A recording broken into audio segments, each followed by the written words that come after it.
For the last 8 months, the Arab American and Muslim communities in our area have suffered. They've suffered the loss of this 6-year-old boy and the loss of these 4 women.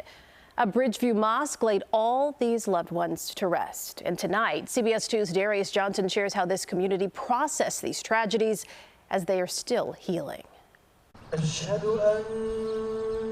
This harmonic tune is sacred. Sacred to those in the Muslim community who worship Allah. This is the call to prayer, bringing Muslims to the masjid. A call that often serves as a cry for help. Sometimes you're just supposed to listen. Sometimes you're just supposed to give encouragement. Sometimes you're supposed to learn. That's what Ali Mashur has learned as an imam at the Mosque Foundation in Bridgeview for the last 20 years, not knowing this gift could become a challenge. At first, it's kind of a shock to the system. He learned to be present as a servant of Allah while also providing funerals for the families of the Arab American community who have suffered a loss. This is certainly the mosque that has the most funerals that I've ever seen because the community is so clustered together. But 2 funerals in the last year leave this community scarred. The heaviest burdens are usually the lightest in physical weight. He's talking about 6-year-old Wadi Al-Fayoumi. That was certainly probably the most emotionally charged because of the story and how it happened and the victim, obviously. On October 14th, the little boy was allegedly stabbed 26 times by his landlord, Joseph Chuba, at his apartment in Plainfield. His mother was left injured. In his confession, Chuba tells police he attacked them because they were Muslim. I think really situating this incident in the larger narrative of racism. This is what it is at its heart. Anti-Palestinian hatred is a form of racism. Deanna Othman is a teacher at the Universal School on the same campus as the Mosque Foundation. For months, she has served as a sounding board while still trying to heal from the paralyzing deaths in the community, especially as a mother. It really was tragedy compounded upon another tragedy, compounded once again, and it continues to compound. Family Park 911. It kept building.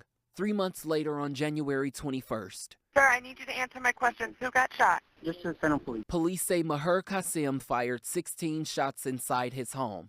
He shot his wife Mahida 7 times. His daughter Halima, Zahia, and Hanan were shot more than once. Inside of the house is secure. We have 1 detained and 4 females down with gunshot wounds to the head. No signs of life. His 19-year-old son heard the screams but was not harmed. Just imagining that everyone woke up on a regular Sunday morning, you know, disagreeing on where they should go have breakfast turns into a bloodbath. You know, makes you really think a lot as to what led to that, what was going on through a person's mind. Court documents reveal what Maher Qasim told police. He blamed his wife for her own murder. She treats me like a dog. I worked 40 years, unquote. And, quote, I worked all my life to give my family a better home, and they treat me like I remember it weighing heavy on my mind for a few days, you know, which doesn't happen to me very often, you know, because I've been so exposed to these things over the years. But yeah, this was certainly still weighing heavy to this day. There is another life after this life where a lot of those injustices are going to be righted. As a Muslim, we believe in that. That knowledge gave this community strength as they entered the holy month of Ramadan, hoping to heal and find peace. It was very sort of heartwarming to come together as a community every single night in prayer. And in remembrance and in charity. Somber nights in solidarity as a community, but separately, the families of these victims continued to mourn in silence. The real, slew of emotion happens after everybody goes home, right? When you got to go and clean out the bedroom or,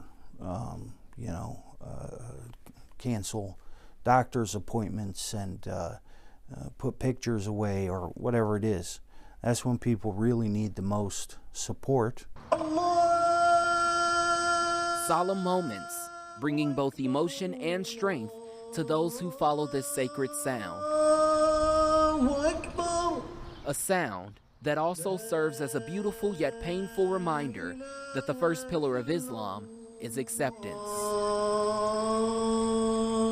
Maher Qasim, the man accused of killing his wife and daughters, faces 4 first-degree murder counts and is due in court next month. Joseph Shuba, the landlord charged with the hate crime, first-degree murder, and attempted murder, is scheduled for a motions hearing on Friday. In the newsroom, I'm Darius Johnson, CBS 2 News.